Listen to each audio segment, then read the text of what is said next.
Boa tarde. Estamos iniciando este Unisport desta quinta-feira, dia 5 de maio de 2016.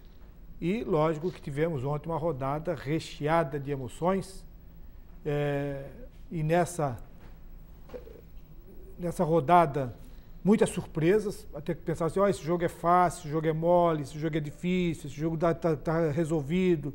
O próprio Joinville também. O que o Joinville vai fazer? O Joinville vai priorizar?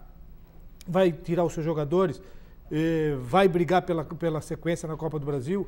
E lógico que o Joinville conseguiu uma bela vitória e por essa razão o Joinville passa também para a próxima fase. Então nós temos aí a Chapecoense, o Figueirense, o Avaí e o próprio Joinville que já estão inseridos na segunda fase da Copa do Brasil.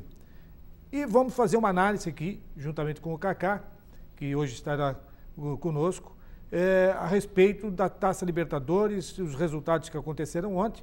E, Kaká, nós tivemos aí um Atlético Mineiro, nós vamos ver até a tabela aí, nós tivemos o Atlético Mineiro com o Racing, um jogo difícil, um jogo complicado, e o Atlético Mineiro conseguiu aí, a duras penas, vencer por 2-1 e passar. Você viu esse jogo? O que você analisa desse jogo? Pelos comentários que foram feitos, o Robinho não foi o mesmo Robinho do primeiro jogo.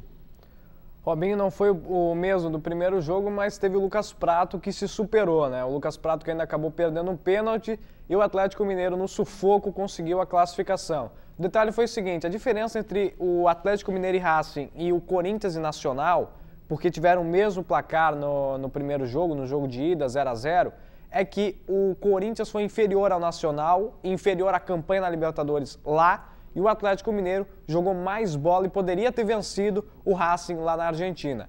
No Independência, lá no Horto, lotado, aquela pressão, o Atlético Mineiro conseguiu jogar para frente e conseguiu o resultado para a classificação. 2-1, placar apertadíssimo, e o Galo foi mais time que o Racing. Aliás, o Racing, naquele esquema de argentino que volta para a Argentina, que não vai ficar na Libertadores, é mais um que não fica na Libertadores. O Racing não era mais time que o Atlético Mineiro e o Galo fez prevalecer o seu maior futebol e conseguiu a classificação. E agora tem um clássico com o São Paulo nas quartas de final da Libertadores.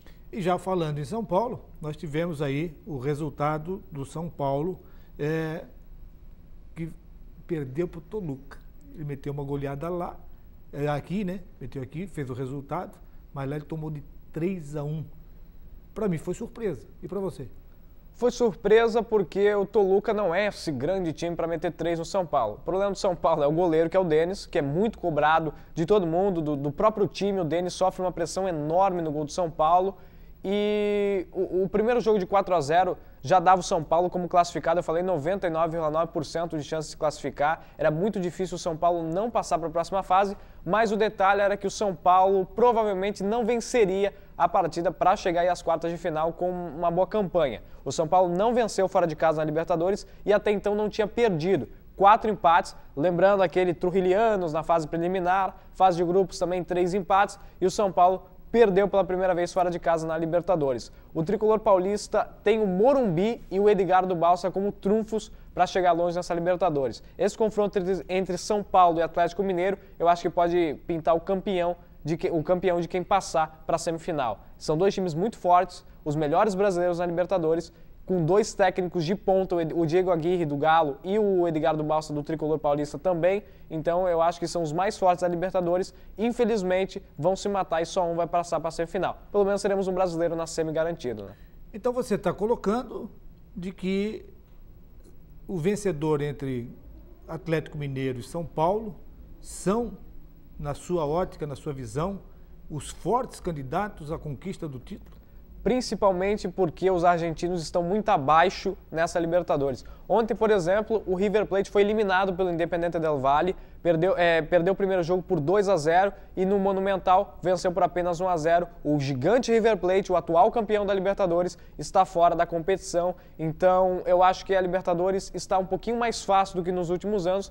Pode pintar um brasileiro, sim, e entre Galo e São Paulo, eu arrisco dizer que o São Paulo pode chegar à semifinal, e aí você sabe, a grandeza do São Paulo, a camisa do São Paulo, pode ir muito longe na Libertadores até ser campeão. Isso até porque tivemos aí uma surpresa negativa para os corintianos. Olá, só completando a informação do São Paulo, o gol de honra desse placar de 3-1 do São Paulo e que selou a classificação do São Paulo, que foi do Michel Bastos, na hora que ele chutou ele se machucou. E ele até fez um comentário dizendo que ele vai se internar no CT do São Paulo para tentar a reabilitação e poder encarar o Galo. O Michel Bastos que está contundido. Lembra que o Michel Bastos era muito cobrado da torcida, chegou até a cogitar ele sair e ir para o Corinthians. O Michel Bastos que hoje pode ser um ídolo do São Paulo, que se ganhar a Libertadores pode se tornar ídolo também. O Michel hoje sabe do potencial, ele em vários jogos, ele salvou o São Paulo. Ele foi um jogador que chamou a responsabilidade em determinados jogos, ele foi para cima, ele motivou seus colegas, seus companheiros. Ele é realmente um jogador que tem uma tendência de liderança dentro da equipe do São Paulo. E não é só ele, né, Ládio? E esse ato dele aí, de seguinte, eu senti uma fisgada, eu vou me concentrar, vou me internar, vou me recuperar. Isso é uma situação que tem que valorizar num jogador profissional. É verdade, o São Paulo não tem só o Michel Bastos. O São Paulo tem o Paulo Henrique Ganso, o São Paulo tem o Caleri, tinha o Centurion até então, ele foi fazer a cusparada, foi fazer essa besteira, pode pegar uma punição de 6 jogos e ficar fora da Libertadores. Então o São Paulo tem elenco, tem um baita estádio e tem um treinador que é bicampeão da Libertadores com times considerados fracos, que foi a LDU e também o São Lourenço. Então, olha, o São Paulo, pode esperar o São Paulo forte aí nessas quartas de final em cima do Galo e também se passar na semi, na final também. E aí, vamos entrar agora no jogo que deixou muita gente de cabeça quente, chorando inclusive, pelo resultado e a desclassificação do Corinthians. Eu assisti esse jogo, vi um Corinthians bem organizado, eu vi um Corinthians que tem o elenco na mão do seu treinador, um jogo disputado e encontrando um Nacional aguerrido, valente, brigador, dividindo cada folhinha de grama naquele jogo. E o que você achou que faltou para a equipe do Corinthians sair com a classificação? Faltou eficiência na finalização, né? O Corinthians teve 2 pênaltis e converteu apenas 1. A situação do Corinthians é complicada, a Arena Corinthians vive um mau momento, né, em termos de mata-mata, porque o Corinthians é um time muito regular, saiu da Libertadores com 2 empates nas oitavas de final. Então o Corinthians é um time que vem muito bem, no Paulistão é o time que mais pontuou. Se a gente contasse todos os jogos e considerar a vitória 3 pontos e o empate 1, o Corinthians tem mais pontos que o Santos, que está na final. É um time muito regular e por isso vem muito forte para o Brasileirão. Na Libertadores, o Corinthians não conseguiu vencer o Nacional porque foi ineficiente. O Nacional veio com uma proposta de contra-ataque, o Nacional se desdobrou. Para se ter ideia, no fim de semana, o técnico do Nacional foi muito criticado porque ele poupou os jogadores e perdeu a ponta da tabela do Campeonato Uruguai, caiu para a 3ª posição. Vejam bem, o Nacional é o 3º do Uruguai no Campeonato Nacional de lá para jogar Libertadores. O Nacional 0-0 foi um bom resultado para o mandante, porque aí qualquer gol que o Nacional fizesse, o Corinthians teria que fazer 2. E o Nacional foi com essa proposta, saiu na frente nas 2 possibilidades, o Corinthians buscou o empate, o André bateu o pênalti muito mal, o Corinthians não tem um aproveitamento muito bom de pênalti, até o juizão, na hora de marcar o pênalti, escorregou ali, caiu, nossa, escorregou ali. Mas o Corinthians não conseguiu ser eficiente. Esse foi o problema. O esquema tático do Tite é muito bom, o Corinthians vem muito bom para o brasileiro, mas na hora da finalização, de chutar, o Corinthians não conseguiu a classificação. E a gente não pode nem criticar a arbitragem e tal, porque o Corinthians perdeu uma outra chance naquele último minuto, que o Corinthians poderia virar o jogo e chutou para fora. Então, na hora da finalização, o Corinthians pecou e isso custou a classificação. E depois você falou uma coisa bem característica desse jogo, que o treinamento que o Nacional fez foi aquele treinamento pitbull, aquele treinamento que não larga do calcanhar de ninguém. Então, a cada bola tinha 2, 3 jogadores da equipe nacional mordendo. Só que é o seguinte, ele pegava a bola e já dava um pancadaço para frente para ver o que estourava, o que dava. Deu certo no primeiro gol e deu certo no segundo gol. Porque eram eficientes, eles foram eficientes no ataque. Exatamente, eles chegaram lá. E o Corinthians, ele trabalhou demais a bola. E aí nós temos que também valorizar o goleiro do Nacional, que todas as vezes que foi chamado em Conte, né? ele fez as defesas. Pegou o pênalti. O caso do pênalti aí, o André, quando ele foi para bater o pênalti, ele ficou olhando muito para o goleiro. Então, o batedor de pênalti, ele tem que ter a sua consciência, eu treinei assim, é assim que eu vou bater.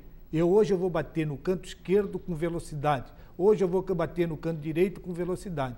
Se ficar olhando para o goleiro, como foi o caso, o André ficou olhando o goleiro. E o ele goleiro deu a paradinha dando, também, e o goleiro né? dando todas as dicas. Quando ele deu a paradinha, o goleiro se movimentou para aquele lado que ele disse que era para o André chutar. Mas só queria voltar. Tanto é que ele voltou e a bola veio na mão dele. E, além de tudo, foi fraco. Então, falta para o batedor, lógico, a gente sabe, a responsabilidade, 40 e poucos minutos de jogo, precisava fazer aquele gol poderia fazer a diferença, seria o 2-2, para depois dar a carga em cima do time do Nacional. Então, ele acabou se perdendo. E, inclusive, tinha batedores de pênalti na época em que eu jogava, em que ele não olhava para o goleiro. Ele ficava assim de costas, ele ajeitava a bola, depois ficava de costas, dava... Depois, quando ele virava e já vinha direto para fazer aquilo que ele precisava fazer. Perdeu o pênalti? Perdeu, mas fazia a grande maioria. Então, o André acabou se perdendo porque ele olhou para o goleiro. E o segundo pênalti foi muito bem batido, então não teve defesa. Até no segundo pênalti, que aí mudou o batedor, né? O goleiro do Nacional do Uruguai, ele deu canto, né? Ele foi mais pro lado, assim, provocou e tal. Um goleiro com muita experiência, pegou muita bola ontem. E se o Corinthians faz o gol do primeiro pênalti, eu acho que virava o jogo e conseguiria a classificação. Até o Corinthians, mesmo perdendo o pênalti, não recuou. Manteve a postura e acreditou até o fim. Méritos do Tite, que faz esse elenco do Corinthians acreditar sempre até o último minuto. E o Corinthians quase ganhou, o Corinthians quase se classificou. Foi por detalhes. Só que já estão começando a questionar o Tite nesses jogos de mata-mata. Estão começando a questionar. E também teremos brasileiro hoje na Libertadores, que é o Grêmio, que vai enfrentar o Rosário Central. Vai jogar fora de casa. Lá na Argentina. O que você acha? O Grêmio tem qualidade para passar? Eladio, eu venho falando ao contrário do que o Tony vem comentando. O Tony disse que o Rosário é o melhor time da Argentina na Libertadores. Eu assisti o jogo entre Rosário Central e Palmeiras, nesse mesmo estádio que o Grêmio vai jogar, e eu vou dizer para vocês, o Palmeiras era para ter ganho de 2-3-0, porque caiu na pilha dos argentinos. O Rosário não tem esse time todo. O Grêmio, se assistir aquele jogo, com certeza vai ganhar por 1-0, 2-0, enfim. Só que é um time muito catimbeiro. Esse Rosário Central é muito catimbeiro, bate muito. É o verdadeiro argentino na Libertadores. E vai jogar lá, pressão, oitavas de final na Libertadores normal. Só que o Grêmio não tá morto, não. Eu acho que o Roger tem competência, o elenco do Grêmio tem competência para poder reverter o atual resultado até levar para os pênaltis. 1-0 leva para os pênaltis. O Bolanhos é um grande jogador. O Marcelo Groi é um grande goleiro, então vai ser um jogo em aberto. Essa final ainda está em aberto. Como o Rosário venceu na Arena do Grêmio, o Grêmio pode vencer lá no Gigante Arroito. Como o Palmeiras aprontou um crime lá. O 3-3 foi muito injusto com o Palmeiras. Só que Libertadores, né, você sabe, contra a Argentina, contra o Uruguai, é cativo. A gente não joga Champions League. Querem jogar Champions League, mas aqui na América do Sul não tem jeito. É bater, enrolar, enfim. Contra a Argentina e o Uruguai é assim, contra o Paraguai também é assim. Então só nos resta torcer para mais um brasileiro passar para a próxima fase da Copa Libertadores. Eladio, hoje também tem o Boca Juniors recebendo o Cerro Porteño. O Boca venceu 2-1 o primeiro jogo, deve passar também para a próxima fase. Nós vamos ao primeiro intervalo e voltamos em seguidinha para falarmos aí da Copa do Brasil e também dos nossos times aqui da região que estão se preparando para a Série A, Série B, Série C e Série D.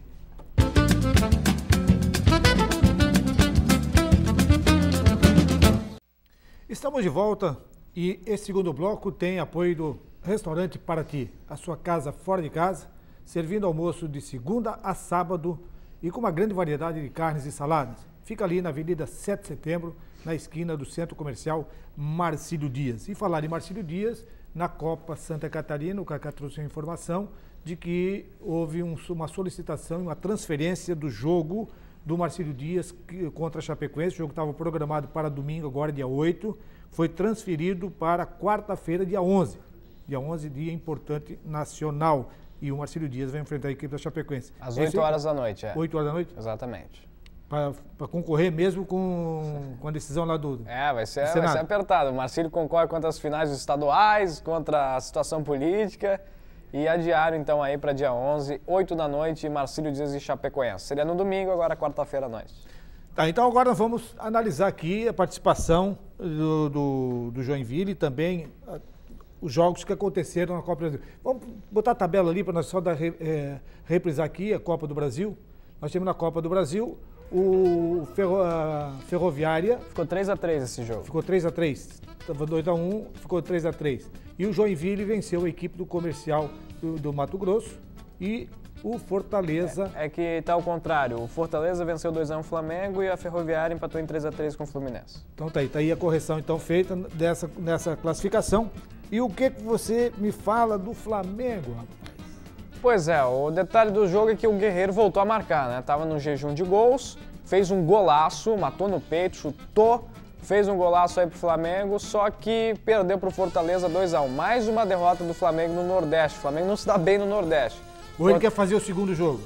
Pode ser. Fazer renda? Quer fazer renda, mas quer fazer renda, mas não tem então? Estádio.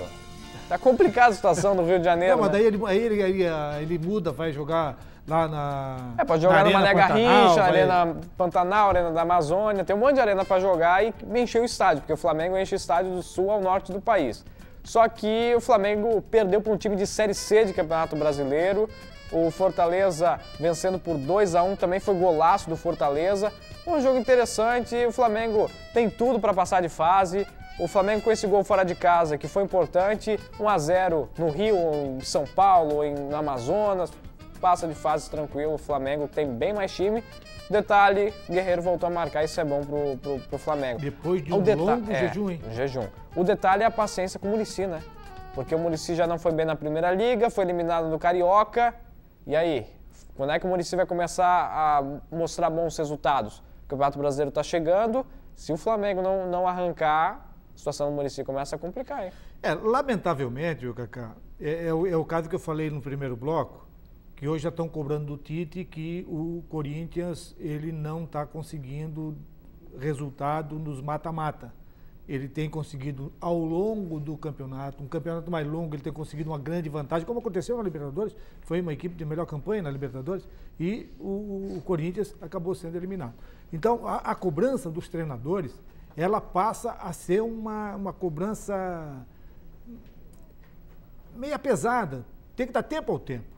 O Muricy, lógico, chegou, está tentando, mas aí nós estamos aqui também relatando.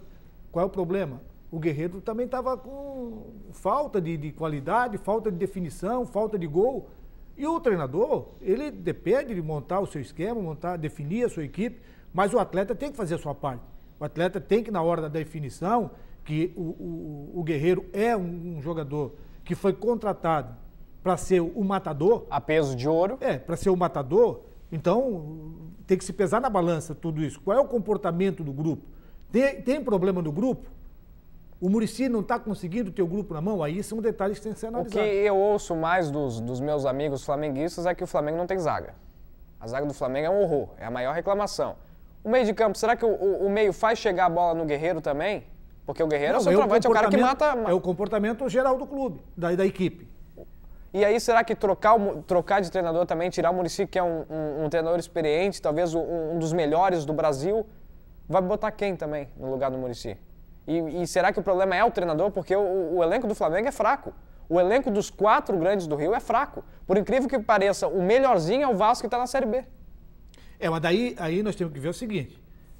O Vasco, o Jorginho conseguiu fazer um padrão de jogo simplesinho, mas eficiente. Então o treinador, a função dele é fazer com que o seu elenco...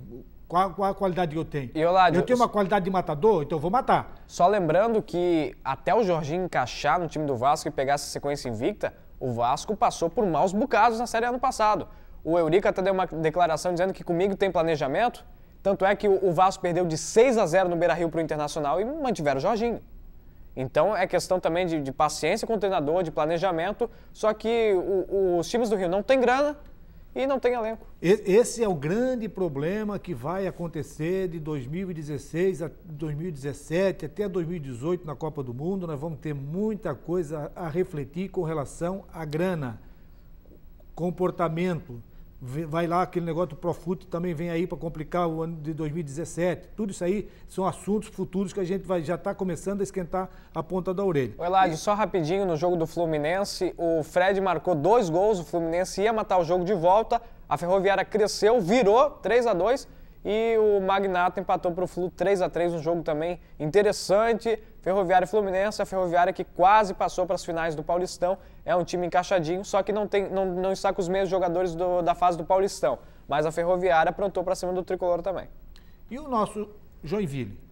O Joinville transferiu essa participação, que era para ser no domingo passado, ele passou para quarta-feira, até em função do primeiro jogo da decisão, e o Joinville precisava passar, até para ir com mais moral para o próximo jogo contra a Chapecoense. Você acha que essa vitória e essa passagem para a próxima fase do Joinville vai dar moral para ele na final? Dá tranquilidade porque não fez mais do que obrigação, que é vencer do Comercial do Mato Grosso do Sul numa Copa do Brasil, em que o Joinville com 1-0 passaria de fase. Então agora dá... E foi só 1-0 mesmo. E foi só 1-0 mesmo.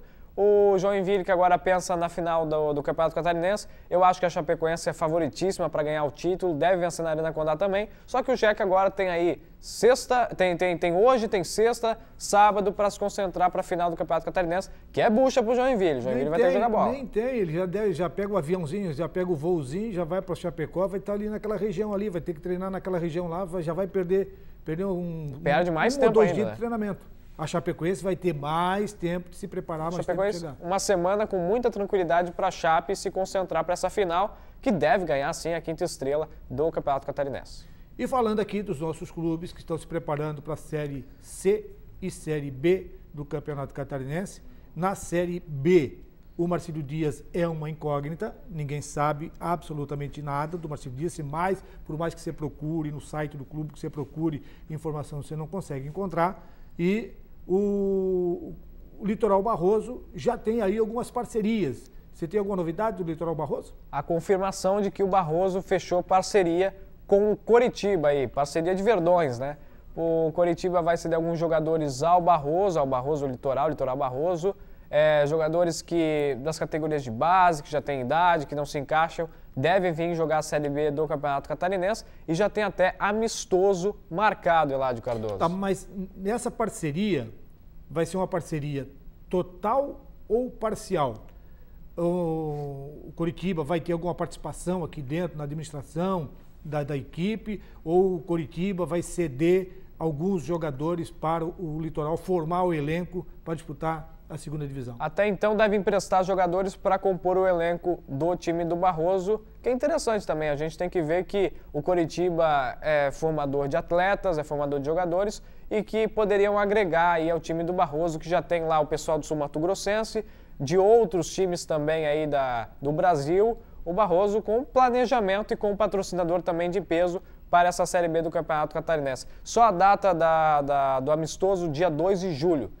Barroso e o Coritiba. Então quer dizer que o Barroso, se marcou esse amistoso para o dia 2 de julho, ele deve começar a sua pré-temporada antes do período. Porque a informação que eu tenho, que já dei aqui, que o Barra, eu conversei com o Ney que foi goleiro do Marcílio Dias, que jogou agora o último campeonato paranaense pelo Cascavel, o Ney foi campeão pelo Barra, o Ney está retornando para o Barra para jogar, e está tudo acertado, mas o Barra começa dia 1º de junho a treinar. 1º de junho. E o Barroso também vai começar nesse 1º de junho? Deve começar antes, até porque esse amistoso contra o Coritiba deve ser de preparação. A pergunta fica no ar como que o Coritiba vai vir jogar esse amistoso contra o Barroso, né? Deve ser com o time misto, time B, base, time B. Não vai ser o time principal do Coritiba, vai ser mas mesmo assim deve ser parâmetro para essa nossa Série B aqui, que não deve ser lá de alto nível, né? Não, a informação que você traz aí do Litoral Barroso é uma situação importante, porque já está se falando em apoio financeiro, de patrocinadores, está falando-se em parceria com um clube no porte do Curitiba, não se sabe ainda o nome do treinador, o René vai ser o treinador? O René vai ser o treinador. O coordenador técnico? Treinador. Ele vai ser o treinador. Está oficializado o René? Não sei se está oficializado, mas é o que tudo indica, é o treinador. E você tem alguma informação sobre o Itajaí? Porque ontem eu conversei com o Crispim, que faz parte da Associação dos Clubes Profissionais de Santa Catarina, e eu perguntei ele, Crispim, eu não vi mais falar do Itajaí. Não. O Itajaí toda a documentação está entregue na federação, esperando só vir o retorno da CBF, e já está alinhavado para começar, porque o Itajaí joga na Série C do Campeonato Catarinense e esse campeonato começa no mês que vem, no mês de junho. Pois é, o Itajaí que tem que se preparar antes até de Barroso e Marcílio Dias, porque a competição começa antes. Mas o que eu tenho de informação é que você acabou falando aí. Do Itajaí a gente chega até um pouquinho mais de informação que a gente tem do Marcílio, porque o Marcílio está zerado para nós. Infelizmente. Bom, Cacá, estamos com o nosso tempo estourado. Eu quero mais uma vez agradecer a sua participação aqui nesse programa e com certeza vai estar muito mais vezes aqui com a gente. E agradecer a você. Muito obrigado. Obrigado, Eladio. Obrigado aos amigos do Unisports, TV Univale. E a gente se encontra aí para agregar nos comentários. Provavelmente amanhã, domingo com certeza. Domingo você já está escalado para jogar aqui no meu lado direito e eu vou esperar o Jânio para ver a choradeira do Jânio no meu lado esquerdo. Um abraço e até amanhã. Um abraço.